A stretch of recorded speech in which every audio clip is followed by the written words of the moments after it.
when they said not everyone deserves a podcast, we didn't listen. The Middle Class Holes. All right, so I want to pick your brain on something, okay? Every year, Sarah meets up with her friends. For those of you who don't know, Sarah, my wife, meets up with friends of hers out in Western Maryland about 2 or 3 days over an extended weekend. And we've gotten into this thing where the significant others, aka the men, exchange beer. Okay. Oh, so it's like more than one of you. It's not just like, Ginny's husband like really likes beer. So it's all of them. You guys all do like a beer. So how many beers do you get and how many beers do you give? Everyone gives. So it's 4 guys. You give a 6-pack each. Okay. So everyone gives and gets 3 6-packs. Okay. All right. Okay. So and you try to differ them up. Some of the guys say, like, I'll drink anything. Some of the guys like, I prefer this, this, and this. So you got to try to pander and chop around for the taste of the specific individual. I have come across a Dewey Beach beer brand. Okay. Dewey Beach, Delaware. And they manufacture, brew, and serve really good fucking shit. And I bought one of those and says, wait a minute, Dewey Beach is in Delaware. And I said, yeah, but it's kind of a local beer. Oh, first of all, that's one of the rules. Hold on. Who made the point of contention? Was it one of the ladies or one of the guys? My wife. Before she left, because I went and bought it. I went and bought the beer for these guys. She said, wait a minute, Dewey Beach is in Delaware. And I said, yeah, but come on, like fucking Delaware is surrounded on all parts except for a little teeny tiny bit of New Jersey, which is separated by the Delaware River.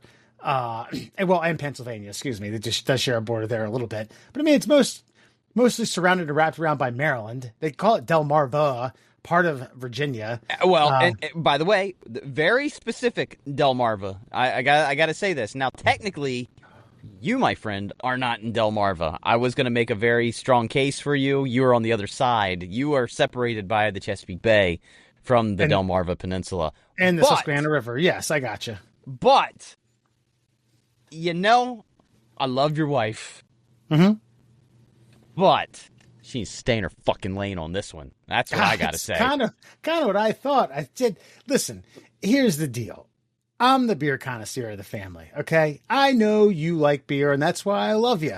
But listen, you're double A at best. You're talking to the Lou Gehrig of beer drinking here. And I'm still alive. I still have all my wits about me. The only shakes I get are when I don't have my beer. That's right. When I have withdrawal. That ALS is kicking in. Need a couple cold ones to calm me down. So, and for a frame of reference, anyone, I could be in Dewey Beach, Delaware in about 2 hours and, I don't know, 15, 20 minutes if there's no traffic. Typically, if I'm going to the beach, it's during the summer. So 2 hours and 45, 2 hours and 50 minutes. Great little small beach town. And I don't know who the Dewey Beach Beer Company, I guess, is manufactured, but they have really good beer, phenomenal beer. And I knew for a fact this one guy would like it. I was like, yeah, I'm going to get in this goddamn thing. And it was like, wait a minute, it's got to be Maryland beer. That's the parameter. That's the rule. That's it's local beer. I was like, everywhere. I mean, we've been doing this now for 7 years. I feel like I've tapped the market. I can only buy so many of these things. But that's not exactly true. I could find them here or there. Anyway. Okay. Maybe it's sour grapes. No, it's not sour grapes. Look, one of these guys is from Cleveland. If he got me something that was, an hour outside of Cleveland, I wouldn't piss and moan. No, because you're a dude, and it's a beer that you've never had. Honestly, expanding the region is probably the evolution of where this thing's going to go. Delmarva? Oh, can you get me a Virginia beer? Can you get me a this? Can you get me a that? And Delaware is a haven for craft brewing. Dogfish Head Brewery was one of the first real big. You had Sam Adams really kicked off the craft beer industry by showing it was profitable by making small batch good beer. And then Dogfish Head kind of came into play and became a national brand. And because of that, there were at one time when I was working down in Delaware, I don't know, there were like 10 to 15 craft breweries in the area. Some of them good, some of them bad. Well, it's good. It's good water and good hops. I mean, in that region, you're talking about that an hour and a half south of Newark, Delaware, all the way to Ocean City. It's good water and it's good hops. Well, excuse me, good soil and weather for good hops. Yeah, well, they import a lot of those hops, but you're not wrong, especially with the water. Like, there's a reason New York City bagels taste like New York City bagels. I think it's like a high mineral content in their water, and that's why the pizza dough tastes better. That's why the bagels taste better. So for brewing beer, groundwater that's like fresh, it's flat as shit down there. It floods every time it rains. Every time it sprinkles, there's water just standing an inch and a half. So yeah, good water, good beer. People who are passionate about doing the thing. It's in the area. Look at a map, folks. Like, technically, Delaware's lucky to be alive. Right? They only exist because Maryland and Pennsylvania let them. That's why they're there. So, no, man, that's real nitpicky. I would say, think about this. As far as craft brewing is concerned, Western Maryland is kind of out of the picture. It's mountainous. Yeah. It's rural. There's not enough people to go and buy a craft beer to set up something profitable in that region. So you're screwed there. Same thing with like West Virginia, all that. So everything's got to be from like that. If you drew a line, Maryland is not an easy state to draw a line down the center of, but I was just about to say that. So like if you went Baltimore to the ocean is essentially where your craft breweries are. And Maryland's such a weird shape that really you're only going to get some beers maybe made in like Bel Air, Baltimore itself, and then Delaware. Because Delaware's... I was going to say outskirts of... eastern outskirts of D.C., and I don't know of any breweries down there. Good ones, anyway. No, because they would all be just commercialized fucking... Ugh. They'd probably have nice labels on the bottles, and that's why people bought them, not because the beer's any good. Look, bottom line, if you get the slower, lower Delaware, like that's a craft brew haven. You got beach towns down there, and then you've got hardworking blue-collar people making the beer for the yuppies that come to town to actually taste it. So in my opinion, Delaware craft breweries are probably some of the best small batch breweries in the nation. And if you're telling me I'm doing a beer exchange and this entire region, like, that's a no. Can't do it. Kiss my dick. No, that you're wrong. It's about the beer. When I was working down there, there was a guy, we met up at the local craft brewery, like every Friday, and he had this thing, like, he was into it. I mean, I'm talking into it. Message boards and shit, and he would drive up to, like, 500 miles for, like, a single bottle of beer and bring it back and, like, wrapped in a cloth and and he would have like one or two friends over, and they would all like pour like half a beer, and they would sample these. There was like this Mexican, I can't remember what it was called. It was like Mexican sweet cake or something. It was like the creme de la creme of these. Like there's only so many made, and there's only so many people that can get to them, and there's blah blah blah blah blah, and you have to pop them before they spoil. It was a thing. It was a hobby, a very expensive hobby. So no, this is great. By the way, the beer that I wanted to, I think it's called Swishy Pants. It's a New England IPA. On beeradvocate.com, it rates as a 90. Wow. Yeah. Wow. Is that one of the ones you got?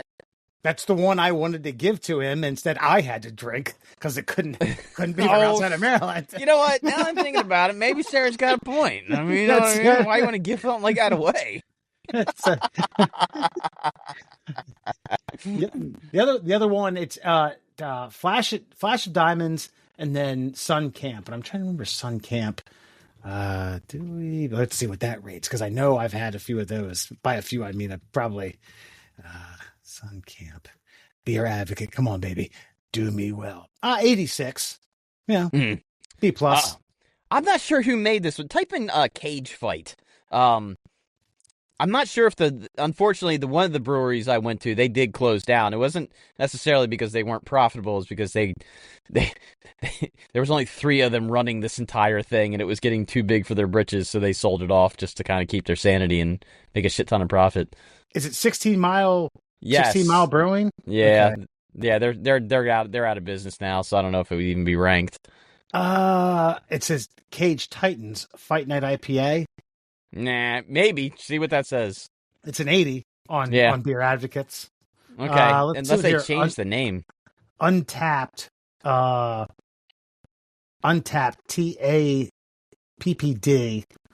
That's another beer ranker. It's like 3.38 out of 5. Okay. It was a good. It reminded me 100% of that. That's why I love that. Is it? God damn it! The hazy little thing, the IPA, man. That thing is. Oh, the Arizona, not Arizona. Shit. Hold on. I know what you're talking about. Who the hell makes that? New Belgium?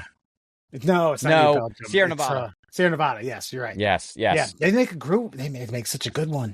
It's so good. It's an IPA that's not too IPA-y. No, and I don't know what hazy means, but God, I know what it is when I taste it. You know what I mean?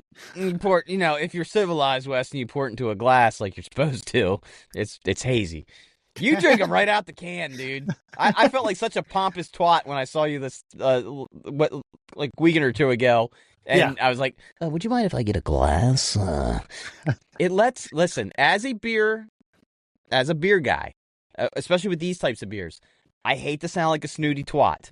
I mean, look, I drink mine right out of a red Solo cup, so it's like not like I'm highfalutin or anything, but you do need to get them out of the can and let them breathe. That's how you get all the aromas out of them. Because what happens is when you pour them, they develop that head. Like you almost have to double pour because the head will puff up so much. You're allowing all the aromatics out. Okay, so you're getting too dense a flavor. That's not how the beer's supposed to taste. You got to let it. It's like if you get a memory foam bed, right? You don't sleep on it in the plastic, right? No. You get it out of the plastic. You're like, it tells you don't lay on this thing for 24 hours. You're like, fuck you, I'm tired. But you're supposed to let it breathe, let it expand. Next time I get a memory foam bed, I'll keep that in mind, and I will christen it with a freshly poured hazy IPA into a pint glass. There you go. Or at least a plastic cup. I don't give a shit. Like that even flow you're drinking. Like I'm just like, man, imagine how much better that thing would be. It'd flow a little evener if you fucking put it in a glass, man. Even flow. By the way, have you ever seen? There's a pro wrestler in a lower rank called his name's Stephen Flo, and they just the lyrics are just that name over and over again. That's so fucking awesome. Stephen Flo. Look. Stephen Flo. Stephen Flo. And to real wrestling fans, I know this is going to sound like, yeah, you're just now finding Joe Hendry is going to be a global superstar in the very near future. If you don't, dude, say his name and he appears. Joe Hendry. Yeah, no. His gimmick is so fucking awesome. It's him singing his song, and it's literally, say his name, and he appears. I'm in Joe Hendry. I believe in Joe. So anyway, his gimmick now is, if anybody says his name, he appears. And so there's a clip going around right now. It's the best clip on the internet, in my opinion, right now, from professional wrestling. Young tag team in NXT. It's like, who's going to save you now? And the guy's like, Joe Hendry. His music starts playing. And then the camera pans around. He's standing on the apron of the fucking ring. And it's like, it's so awesome. It's so good. It's so pure wrestling. It's fucking amazing. But anyway, back to the beer. Beer exchanges are awesome. I think everybody should find a beer buddy and do some exchanges, especially if you, unfortunately, you can't count on him for much anything, but man, if Dewey could do a German beer exchange with you, we have our work cut out for us, yeah. So like Stufenstessen, Steikenbuben, Dicky Danga. Take a poopin'. Take a poopin'. Globbin. Take a globbin pooper. It doesn't matter. Look, by the way, for anybody who doesn't know, Wes's brother, Dewey, my best friend, is going over to Germany. And he's freaking out about it a little bit. And I told him as soon as he found out that he was going to go do this thing, like, he's getting sent to, like, the country, like, fucking spicy meats, musky mustards, dark beers. Is there a place that screams his name any more than that? No. We're gonna have to see what the bean culture is like. But if as long as it's canned beans, I think I'll be all right. Also 2 stops from a middle of the road Tier 1 Bundesliga German top tier football, aka soccer team. I think it's Mainz 06 or Men's 06. So you'll get to go to a few of those games. Lovely. Oh man. Yeah, no, it's this guy's getting like that experience from like the people in their 20s dream of at 45. Like, go reset, buddy, and have fun with it. I have to work for 2 weeks and then I get 2 weeks off. It's kind of like to get rid of my writer's block. I don't know what I'm going to do. It's like, man, God, it sucks. It sucks so bad. Bummer. A European culture who doesn't have hangups about sex and beer on every corner. I don't know what you're going to do. Yeah, it's going to be a tough road for you for the next 9 months. I'll tell you that. I mean, I don't envy you. Yeah. Pretzels, mustard, and sausage. What are you going to... Ugh, sounds terrible. You better run more. I know you like running, but you better run more. Yeah, right? It's kilometers there, okay? You can't get them. You can't even count the miles. You have to run more kilometers. Dude, no, we've been converting miles to kilometers for years now. I'm always like, 3.1. Better run 3.12 just to make sure. By the way, last summer when he was in town, he and I have been running a lot, so I was like, hey, let's go to the track in Perryville. We're going to run a 5K and see what we do. So I run it, and my watch says I did it, but it asked me if I was on a track, and I said yes. I did my 3.12, and when I got done, it was like, 3.9. Like, I about cried. I'm wondering how does it take into account for certain like undulations and ups and downs or something like that? I guess because I stayed in the 3rd lane, and had I been in like the 8th lane where it's the longest around the track, I probably would have been fine. Anyway, that's a nonsense story that I shouldn't have told. Middle class holes, everyone. Middle class holes, everyone. Hoppensteimer, Murr, and Kubenstab and Wesley here. Had a where's the mustard? Where's the mustard? I told him he should buy some David Hasselhoff shirts just for conversation starters. Yeah. Hands Up for Rock and Roll, one of his greatest hits. You should look that up. It's my Hell Week song as a pledge. Talking about freedom's obviously the best song he's ever written. I'm not saying Hands Up for Rock and Roll is the best. I said it's a Mount Rushmore, okay? God damn it. Anyway, I looked it up. Dewey Beach Beer Company in Dewey Beach, Delaware. 4.6 Google rating, 1,924 reviews. And it's got sausages, it's got cheesesteaks, it's got sandwiches, it has ketchup for your French fries, and of course a bunch of beer. No, is that out of 5? Yeah. Okay, because out of 10, that's not really hitting. Well, right? Yes. I know. I'm just saying, like Dave Portnoy, everybody goes by, a 10 rating. So, 4.6 is pretty fucking good out of 5. Pretty terrible out of 10. Yeah, I got you. All right. Well, you know what? We're going to fucking take a break here because I'm sick of your goddamn attitude. Middle classes, everyone, Foxman and Murr. And we're going to cut to a bit with ourselves and Alan as we discuss what foreigners love about Americans. Hilarity ensues. I mean, listen, you think they're mocking us, they're not. They love us. And goddamn, I love them back. Enjoy. We'll be back in a moment. Not me.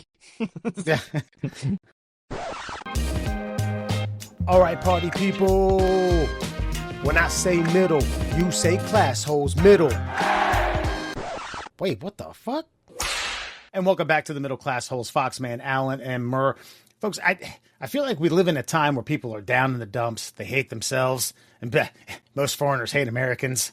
They hate everything. Not everything about America, but most things. But on this particular list via BuzzFeed, foreigners gave specific examples of why they love Americans. I'm going to read a selected list that I chose. Not all 33. There's 33 in the list. I think I have a couple, 15 or so. I wanted to hear your thoughts, Alan and Murr. I'm going to start with number 1. God Christ, a foreigner wrote this. Use very American instruments. So my favorite thing about Americans is how often football fields are used as a unit of measurement. It's about 3 football fields long. Yeah, 3 football fields down there. You know what? But at least that's a universal it's a measurement. uniform. Yeah. It's a uniform measurement. Yeah, I know. I think I know how long a football field is.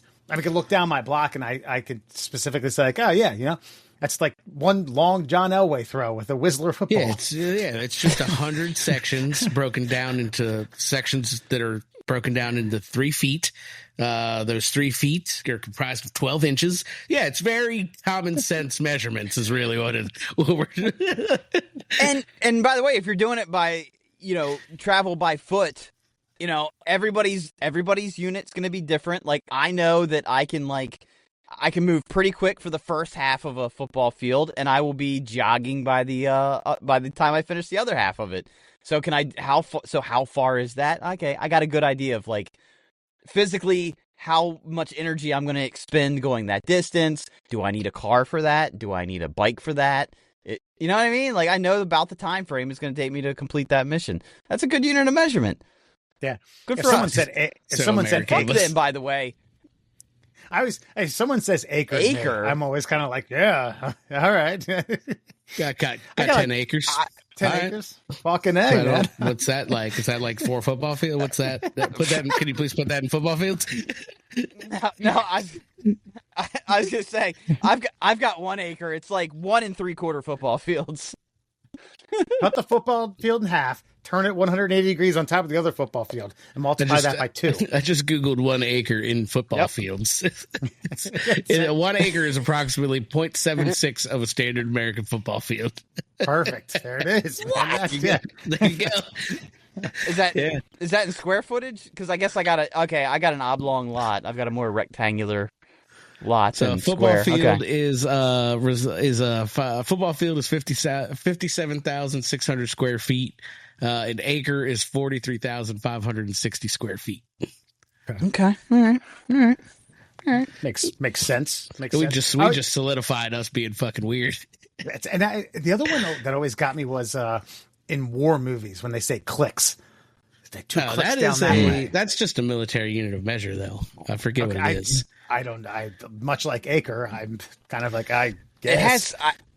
I could be wrong, but I think it has something to do with like on a compass, like compass clicks, and like if you're looking at a topographical map, it's like a unit of measurement based on that. A click is a kilometer. Oh, okay. So just colloquial maybe that's term why they call it a click. 1,000 meters. Yep. Fair enough. I love how Americans make a salad in which the primary ingredient is pasta as a regular picnic side dish. Fair. Yep. Don't forget carbs, baby. Don't forget about the taco salad, friends. Okay. What do you mean Italians don't put fucking like penne pasta and fucking cherry tomatoes and Italian dressing and serve it up to you with like some feta cheese?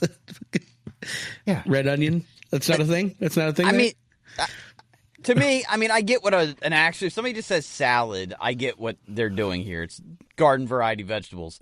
But I mean, a salad to me is just a smorgasbord of like random things that taste good together. Mm-hmm. Yeah, and we do that better than anybody. Salad. Yeah, mash it in. Salad. I love how Americans call their dogs stuff like Cooper, Tucker, and Tanner. I mean, I have no idea what these names mean, but the dog is so cute. I do not do that with my dogs. Wait a minute. What the fuck are you talking about? You named it Millie and Vanilli. Yeah, that's fucking not Tucker or Cooper. Like, those are fucking waspy boy names. Or Maxon. Yeah, fucking Braden. They're gay German names. Gay black German names. Yeah. Makes it better. Oh, actually, you know what? I'm so glad this came up. I was at Food Lion. Watching that guy, watching some guy look like again like a 30-year-old West, and in the store, "Blame It on the Rain" came on over the loudspeakers. Yo, here's the question I was thinking to myself, yeah. Now that you've heard it, like in more recent times, there is zero chance those voices came from skinny, fucking, good-looking German black guys. Like they. That's a Ruben Studdard voice if I've ever heard one. This was my question. Salad eating, yes, big man. Sorry, go ahead, Bert. I knew the employee would not get it, so I didn't ask. But I wanted to ask the guy stocking the shelves, "Hey, who sings this song? And when he said Milli Vanilli, I was going to say that they didn't. So who sings this song? It's pretty good. You know what I mean? Yeah. Now that we know, how can we say that Milli Vanilli sings this song when we all know that Milli Vanilli did not sing this song, That's but a the good two point. older black gentlemen who did never got really credit for it? And then you were like, hey, do that's you a know good where the point. macaroni salad is? No, then I know that guy would have got my question wrong because I said, hey, do you know where the real healthy spreadable cheese in the can is? And he's like, I don't think they make healthy spreadable cheese in the can. I was like, I know they don't. I'm just looking for spreadable cheese in the can. Looking for the 0-calorie spreadable canned cheese. They're like, huh? I don't think they make that. That's like he, in all seriousness, looked at me and said that. I was like, I know they don't. I just want to know where the shit is. Yeah. Ba, ba, ba, ba. I love when Americans say, quote, I got you. I do feel genuinely reassured. I got you. Yeah, I mean, Got you. that's Bond right there. Word is Bond, you know? That's word is bond. Word is I love how Bond. Americans have these mysterious, unexplained food substances that things called like hot grits and sloppy joes.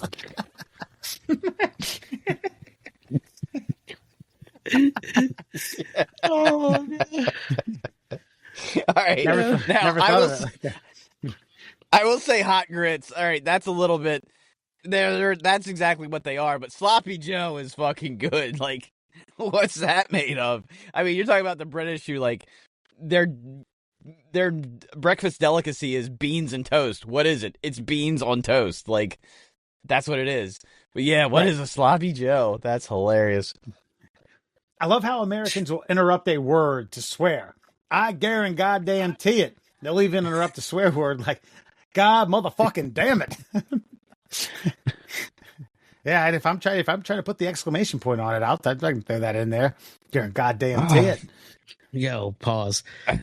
Did you know that the guy who really sang the Milli Vanilli shit got paid $6,000? Oh man. Yeah, he got paid $6,000 for his work, like just union vocal work, and then he got paid $150,000 by the producer for hush money, and then he got fired. $6,000. Right? $156,000. That song was massive. Yeah, but okay, but here's the thing, though. All right, I can justify this, even though I know I'm wrong.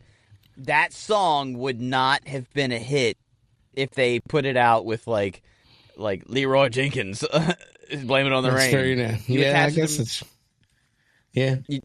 Otherwise, it's just a lounge acted on a cruise ship. But Milli Vanilli sing it, it's a fucking platinum record. Yeah. So I I'd mean, say you're $156,000 for some studio work is pretty good money. That's right. One of my favorite things about Americans is how often they'll say question before asking a question, like the Spanish upside down question mark, but actually spoken out. Question. I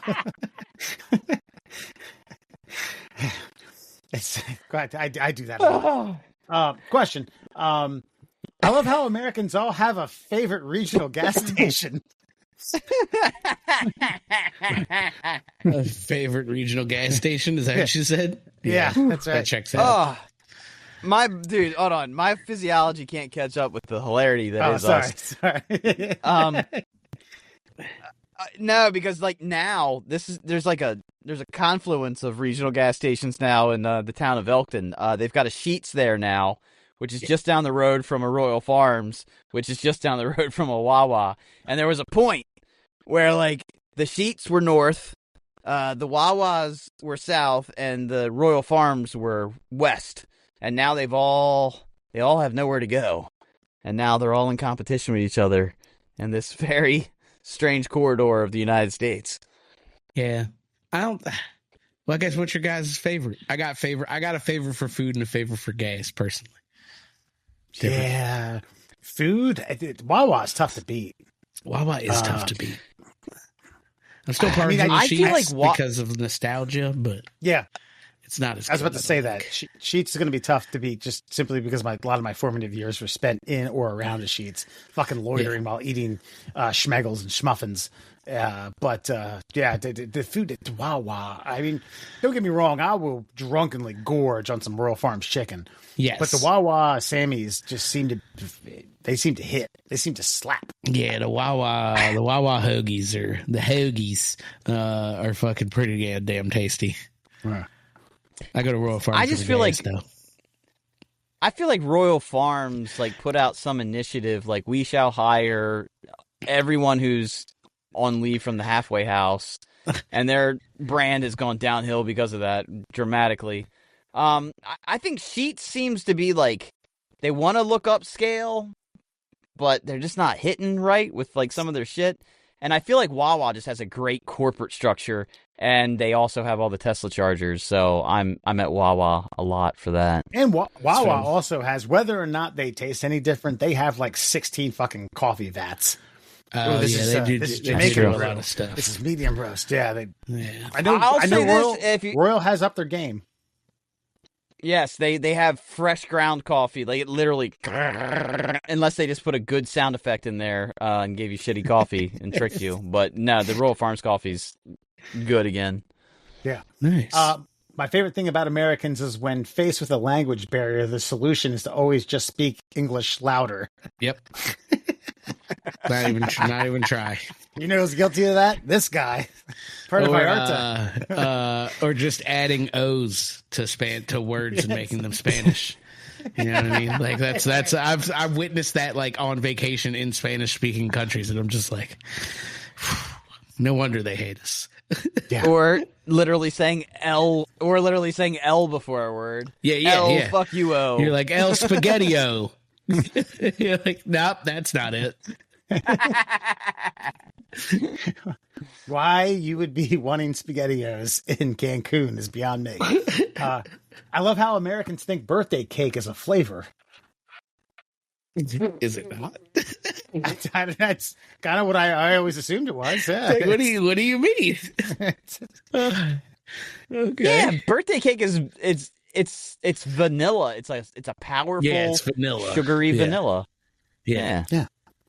It's the wackest cake you could possibly ever imagine, but it's got a distinct flavor and scent. That's right. Throw that on a fucking Ben and Jerry's. Birthday cake ice cream. Good Lord. Random. I love how Americans say horseback riding as if we would expect to ride any other part of the horse.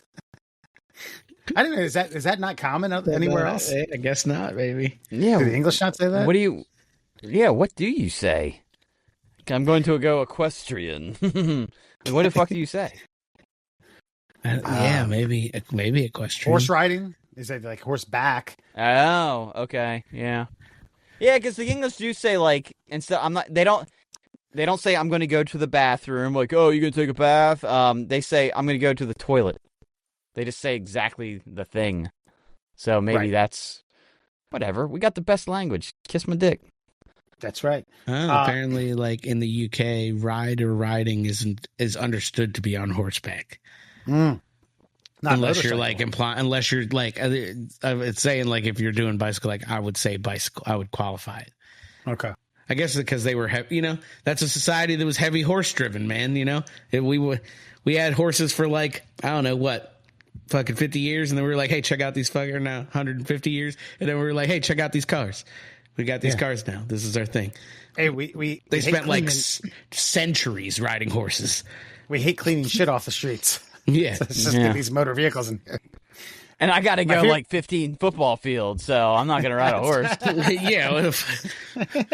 I don't know how many football fields my horse can handle. God damn. Yeah. I'm going to go ride my car. I'm going to go drive my car on a road. Go miles. My favorite thing about Americans is how much they genuinely enjoy discussing the weather. I just say I don't know who this person ran into, but occasionally, I mean, if it impacts what I'm doing, if I'm going to the beach or if I'm golfing, I think it's because it's our go-to like filler. Like, yes, pretty much every person will be like, fuck. gorgeous day out here. Oh, fucking, it's a scorcher. Like, it's just our filler, I think, in American culture. And because I noticed in England, they don't talk about that shit, but it is like 60 degrees all the time. So what's there to talk about? I think the European, because I'm assuming this is mainly from like European recipient or people submitting this. Yeah, when you're in Europe, like wherever you are, because you got to think too, their countries are like the size of states. Their weather does not really fluctuate that much. It's on that one strip of the atmosphere, so they all get the same kind of weather over there. Yeah. I love how Americans say they're fixing food. Was it broken? I feel like that's like this is like say that shit because I'm not that country. Yeah, I'm not that country. I don't say fixing. I'm fixing to do something. You know. Yeah. That's another term that I don't think I could see that apply. Oh, hold on, wait. Let me say this then. The reason it makes sense is because if you're fixing food, it's because you're not just taking the one ingredient and eating it, right? You're making it better, right? You're fixing it. Yeah. You don't just fry. It's a stretch. I like it. It is a stretch. I'll allow it, but it's a stretch. You're not just taking a piece of meat out of and just throwing it on a cast iron skillet. You're putting seasoning on it. You're fixing it. Yeah. You're making it good. And to round out this list of things that foreigners love about Americans, I love how Americans greet each other by saying, "How you doing?" and not answering back. That's fat. Yeah. It's always kind of a general assumption of, hey, he's doing all right. Like How you doing? Two dudes saying, how you doing? How you doing? How you doing? And then the reciprocation is, how you doing? Yeah, you doing? Yeah. Good. How you doing? Yeah. It's funny. There's this guy who has a podcast, and he's like mildly autistic. Like he's very functional autistic. He's a stand-up comedian too, and like he said he's spent the last 20 years like perfecting how to answer that question. He's like, my brain wants to tell you how I'm doing, but I know that's not the social norm. So I've been perfecting what my answer is without burdening you with how I'm actually doing. And it's so fascinating to think about that as a literal question. Hey, how you doing? Well, gotta tell you, no, you don't do that. I've noticed here in Baltimore a lot of local African American folk in the neighborhood who I say what's up to. Their knee-jerk response is, all right. And I'll say, like, hey, what's up? All right. Not how you doing. Hey, yeah, I've heard that. Yeah. Hey, what's up? All right. Yeah. So there you have it. There's some of the things that foreigners love about Americans. Check us out more in the Middle Class Holes. We'll be right back, or we won't. Don't know. Who knows? Let's take a quick second to thank another one of our sponsors here at the Middle Class Holes, and that is Flat Earth Science Advocates for Truth on Facebook.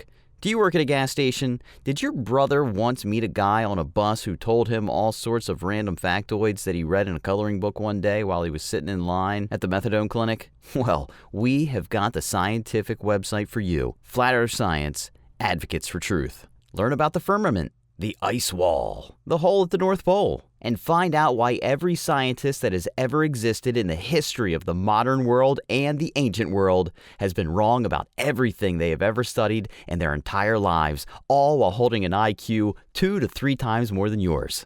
Flat Earth Science Advocates for Truth on Facebook. Well, we're just going to have to use our brains. Damn it. And now, Fun Fact Friday.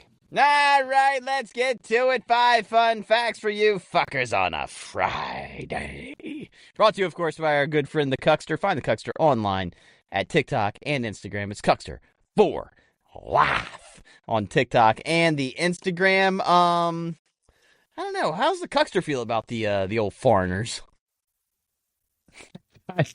Listen, man, you got some. I don't care if you pay in pesos, yen, or rubies. Just whatever you got. Cuckster will exchange. The exchange rate holds true in the old super rate. Fair enough. Also, make sure you check out our other sponsor, the Shin Splints Recovery Group. You got any pain below the knee and above that ankle, the Shin Splints Recovery Group is the place for you. All right. Here we go. 5 fun facts for you on a Friday.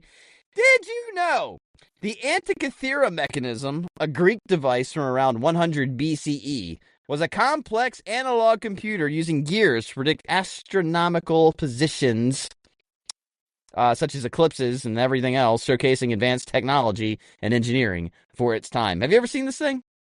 No, I have not. It looks like a fucking...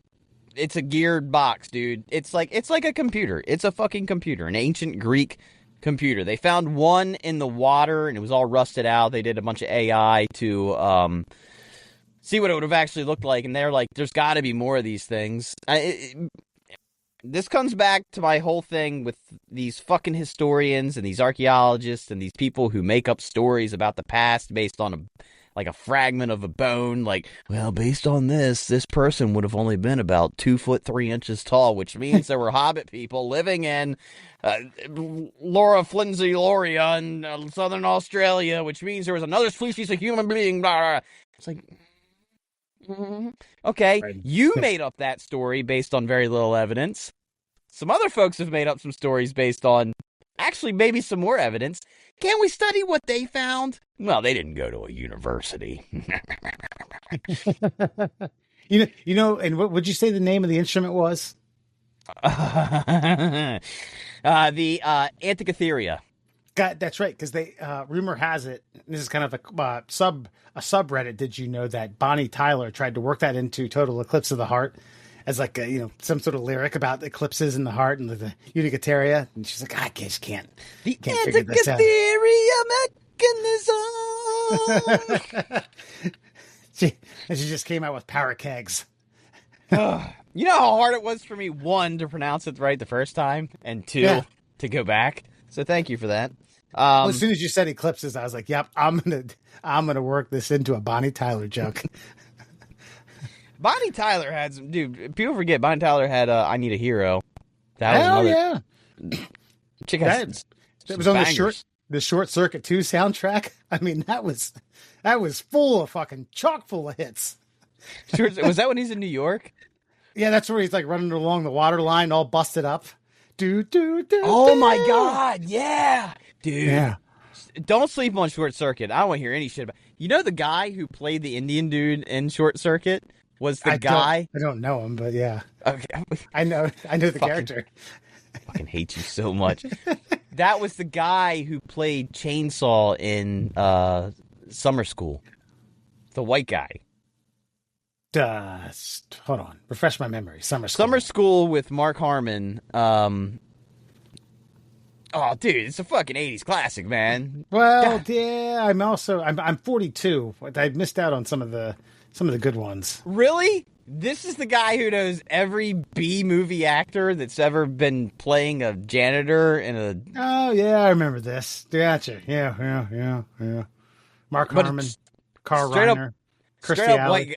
Straight up white guy, dude, doing brown face. And I gotta tell you, man, if that's the case, I think we need to revisit some Oscar nominations, because I never once thought that guy was anything but genuine for the character he was playing.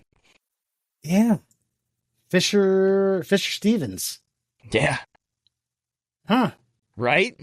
Now you see it and you can't unsee it, but until you saw it, you had no idea. Yeah, that guy doesn't have a lick of Indian in him. No, nothing. He may have eaten chicken tandoori once or twice. Don't know if that suffices. Dude, I mean, that's the makeup department. A subtle Indian character, but man, he nailed the voice very well. Especially for the 1980s. People forget that the big joke in the 1980s was the Indian voice and the Japanese person with a camera. Those are the two jokes. Any idea of how old he was in Short Circuit 2?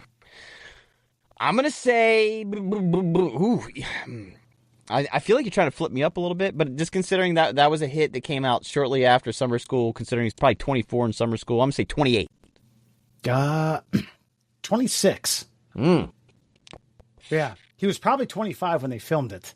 Man, he looked every bit of 34. Yeah, he did. Well, but I'm also using if there's an AI filter for like aging people, as I go back in time, I kind of like It's almost like you kind of delete years and then add a few for the decade you're in. Yeah. I feel like he says the tool in Short Circuit 2 that you just referred to for that fun fact. The anticathericism. The anticathero mechanism Yeah, has been just busted on Johnny Five. And Michael McKean's like, yeah, let's put a bandana on him. Get him out there to Central Park. Earn some money. What are you looking at, bozo? To the moon, Alice. Oh my God, I don't think anybody today could watch that movie and get any of the references. No, you're done. Dude, the reference of To the Moon, Alice is older than we are today from that movie. Or, yeah, I know. Younger, sorry. No, I know, and the only reason we knew it is because reruns, and there was only, at the time we were kids, folks, there was only 3 TV stations that played anything of worth, anything notable, and the reruns that were played were from those 3 TV networks, and we saw all of them, because they had nothing else to play during daytime television, all the way until about 7 p.m. And boy, if you got yourself a hit blockbuster Hollywood extravaganza movie that involved a talking robot that with AI,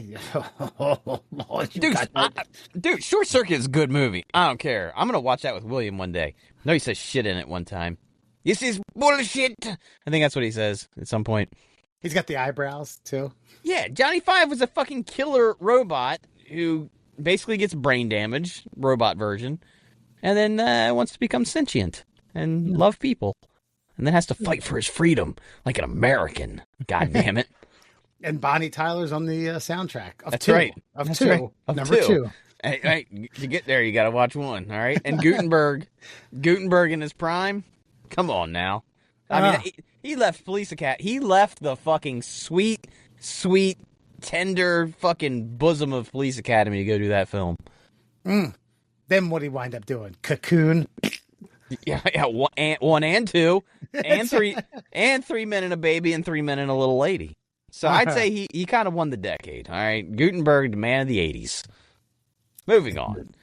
Did you know ancient Greek philosopher Antikythera mechanism? Wait a gosh darn second here. There's an X in here and a lot of A's, and there's Anna Zandamir.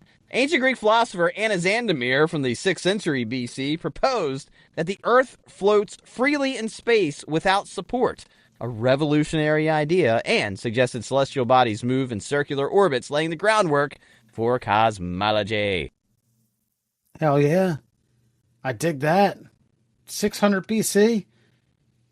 Well, I barely think about that? You said 6 BC? I think 6th century BC. Yeah.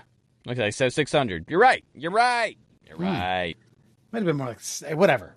Boy, I digress. We're not Long splitting time hairs ago. here. We're not splitting atoms here. But, no, I mean, I would like to see I would like to go to a planetarium and see a chronological with him as the highlight of the 6th century of theology and, well, no, that's not even, excuse me, theories of space study. Not theology. No, I like this. This is good. Like the evolution of cosmology, and it starts out like it's the show sucks at the very beginning because like the Earth is flat, and we're it, and then then slowly but surely it becomes much more 3-dimensional, and then eventually you have to put the glasses on, and it's like fuck yeah, all the way up to James Webb.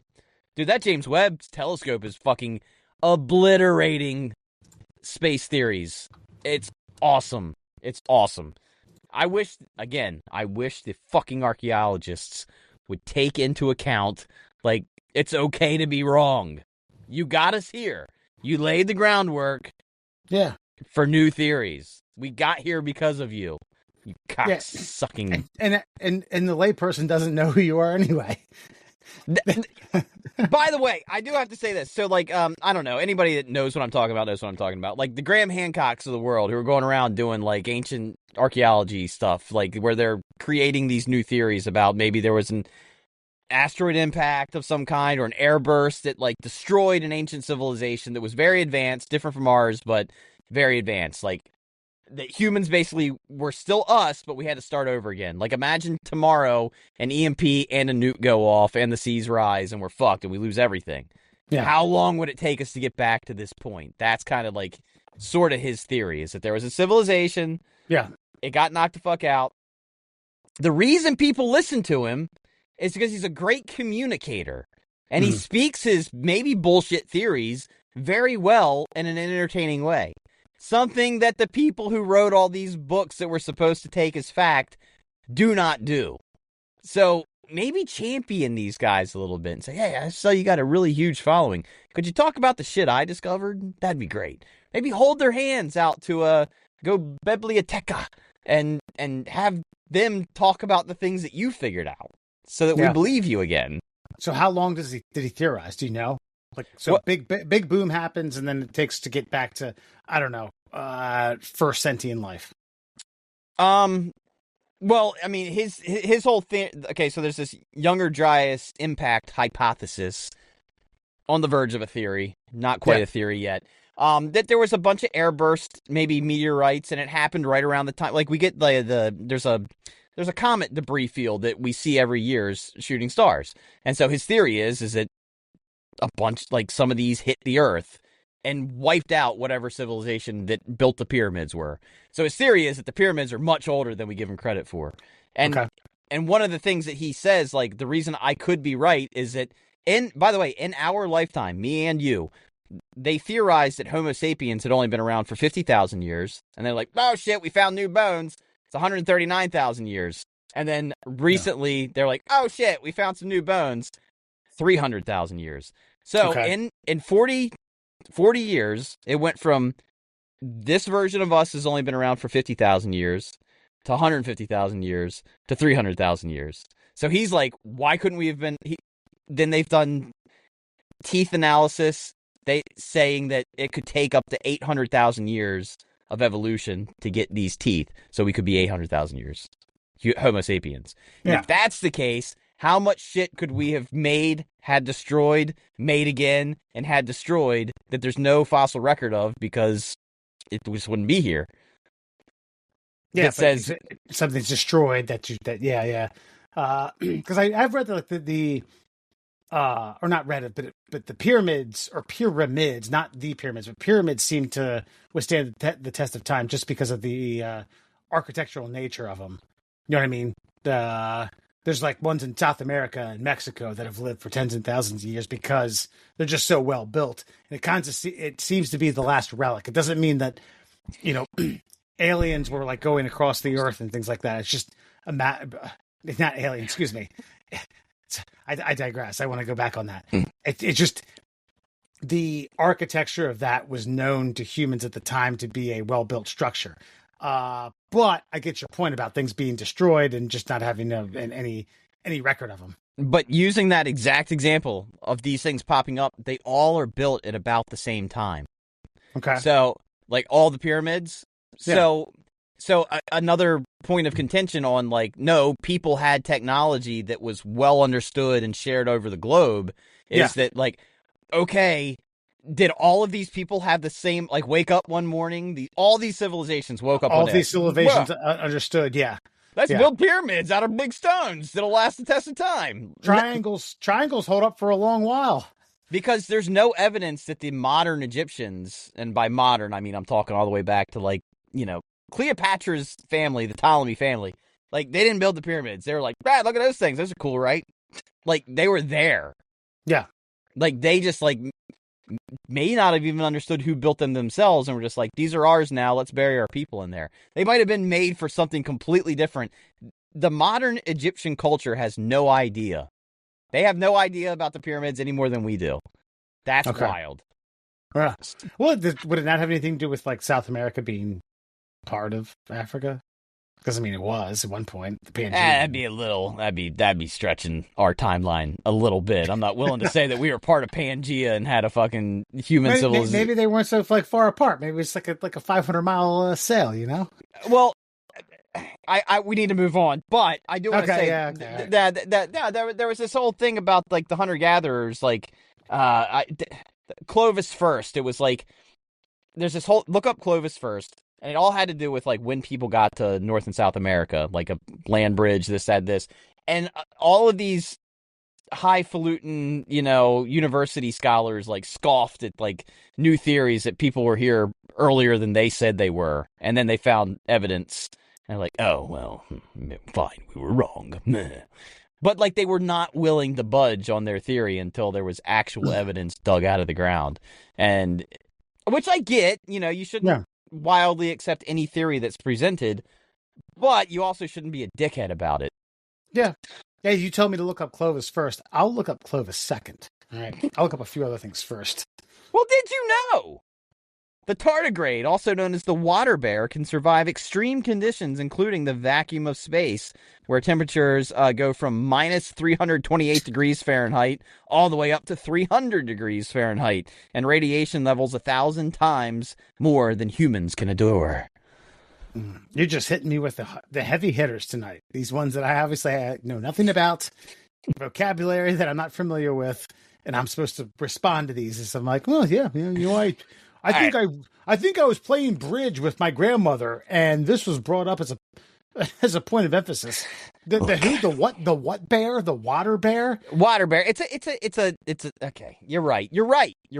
I'm sorry. Look, we've gone all right. through Let's a lot learn. You're right. We've gone through a lot of facts. We got to start digging deep. We got to become smarter. Man, tardigrades we have to evolve. Are microscopic. They're tiny little fucking creatures, and they look like, if you look at them under a microscope, they look like little bears, and they can survive basically anything. And so this is one of the things that they have to be fearful of at NASA when they build like space probes, because if tardigrades get into the clean room, then we could actually seed life on, Martian or lunar surface, Martian surface, and then it's like, oh, look, there's life here. Like, yeah, because you sent it there.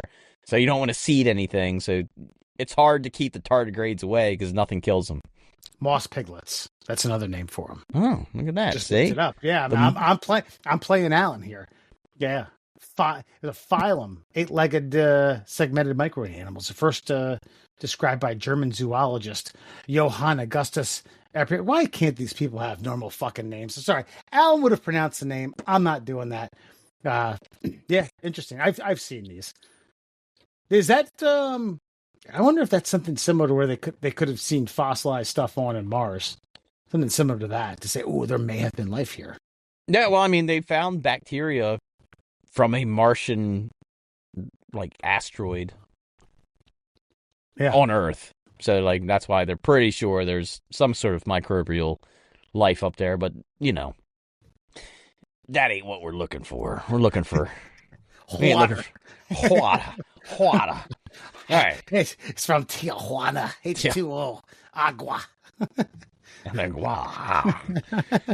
Did you know the Indus Valley civilization, circa 3,300 to 1,300 BCE, had advanced urban planning, with cities like featuring sophisticated drainage systems, standardized weights, and grid-patterned streets, indicating a highly organized society.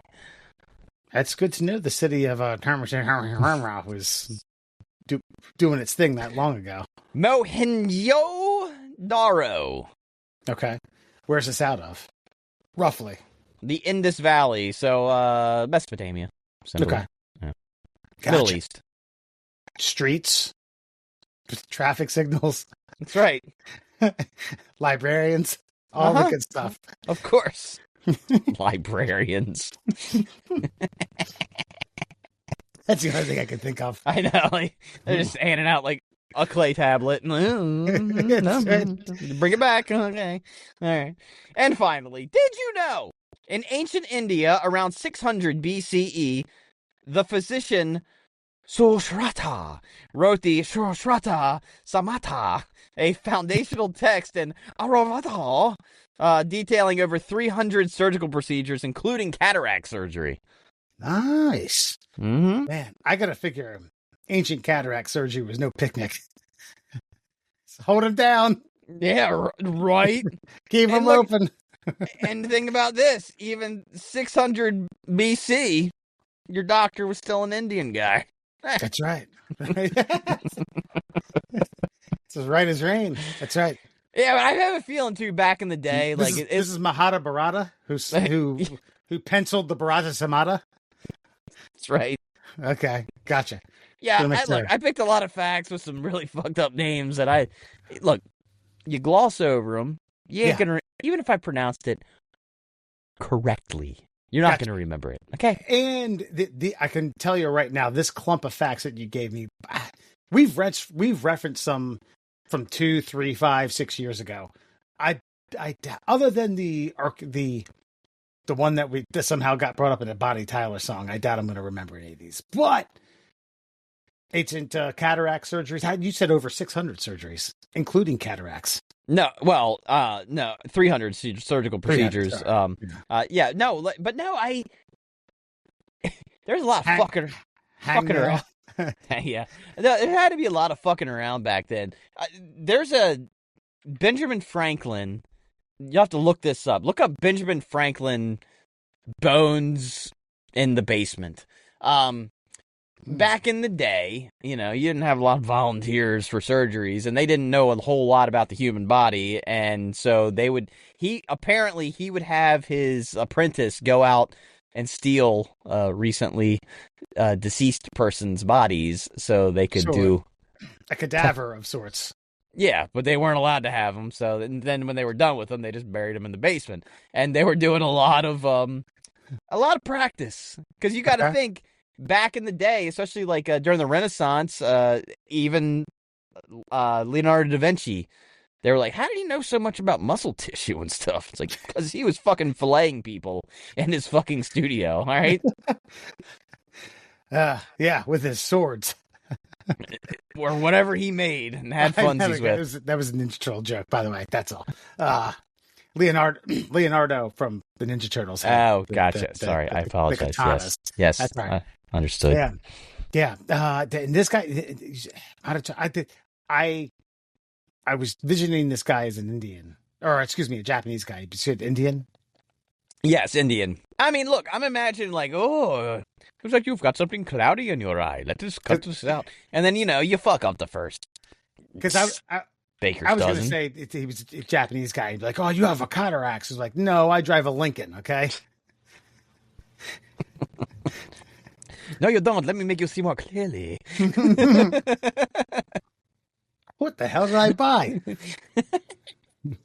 And that, my friends, is your Fun Fact Friday. All right. Tonight, before you go, a Georgia judge flubs the verdict, reading as they tells the defendant he's guilty. So coming out of Fulton County, judge misspoke while reading defendant's verdict in a Georgia courtroom Friday. This is actually a few weeks ago. Telling him he was guilty when the jury deemed him not guilty. Alton Oliver was on trial for a 2022 killing. By the way, this wasn't. This was not. I don't know. It's some sort of minor misdemeanor, or I'm trying to think of something that you'd be in court for like that. But killing in Fulton County, deputies and faced 6 counts, including 3 on murder. Video inside the courtroom shows the moment the judge accidentally told Oliver he was guilty. Oopsies. After confirming with the jury that the paperwork was correct, the judge read the verdict. We, the jury, find the defendant guilty on all 6 counts. Oliver and his legal team sat in silence, but the people in the courtroom started audibly questioning the judge's reading, prompting him to double-check the paper. Didn't I say not? Judge asked the court, to which a number of people replied no. He apologized and reread the statement, this time correctly. People in the courtroom laughed and applauded. Your boy just shit himself. Yeah, and then breathed the biggest sigh of relief. I feel like my attorney would be like, don't worry, we're gonna get some cash for this. I was gonna say we got a civil trial. We got a civil trial for Jesus Christ, pain and suffering for how long? Long enough. Yeah, and don't get up. I'm gonna bring you another pair of shorts. Jesus Christ, dude, I couldn't know. Yeah, I could. I mean, especially for a jury to find you not guilty, and then to have the words guilty said, because. Let's be honest. Most of the time, even if somebody's kind of guilty, yeah, they get seen is not guilty in the eyes of a jury. Like, there's a hard burden of proof to get guilt. And if you know you didn't do the thing, and then they hear it said out loud, like, I could not. Yeah, I might be burning a judge's house to the ground later that day. Hey, I'm going to invite you over for a barbecue. Just as, a peace treaty, a sign of good faith. Yeah, I'm going to burn something else. God damn it. I didn't do it. Wait, did I say didn't? And I, people misread things, but I don't know how old this judge is. I saw a photo. I don't know. He's probably early 60s, late 50s. Doesn't look like he's incompetent. You can't be incompetent to be a judge. And you have to be well-read, well-versed, educated to the T's. Listen, do you sit there at side ag? You don't get to be that position. That's not just from what? I think there's if you looked at Congress, there's incompetent people in positions of power all over the place. I think you can have incompetent judges. I watched that Karen Reed trial, a lot of it, basically all of it. I listened to it all day at work during the entire thing.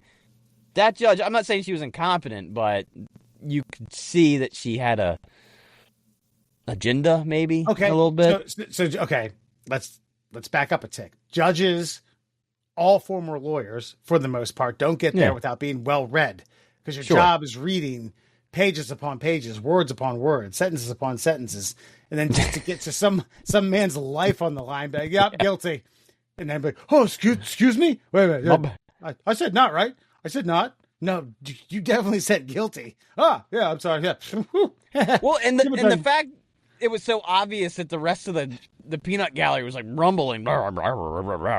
What'd I do? What? I said not right. No, you fucking didn't. Like, oh shit. Like, it was so obvious that he wasn't guilty that there was a rumbling in the room. Right. Yeah. Oh, bummer, man. All right. That is all the time we have for tonight. I think you can find the Middle Class Holes on all your social media platforms at the Middle Class Holes, except, wait, hold on. Instagram is now at the Middle Class Holes. We changed that up. Also at Gmail, tickle our tummies if you want to write us a very strongly worded, hopefully endorsing and friendly email. Tickle our tummies at gmail.com.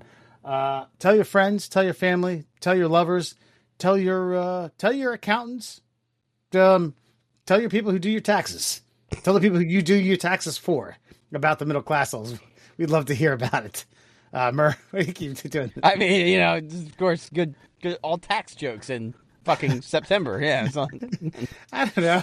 It's just like people who do taxes. I don't know. They should tell their friends. I don't disagree. all you judges who aren't well read, tell us about the yeah. We will see you all next week on a let's see here. Yeah, an episode of In Between the Holes. The week after my birthday. Look out. Shit's coming. 43. Here we go. God, you being old makes me feel so much older. I don't know. I feel like we're young at heart. Look at us. We talk about this shit every week. Yeah, but young at heart doesn't mean your heart's young. doesn't mean your heart's young either. I digress. All right. We will see y'all next week. Take it easy. 'Cause I get drunk most every day. I always seem to find myself late. Might be on as fuck, I'm still riding like a pup. I fell down, but my dick's still up.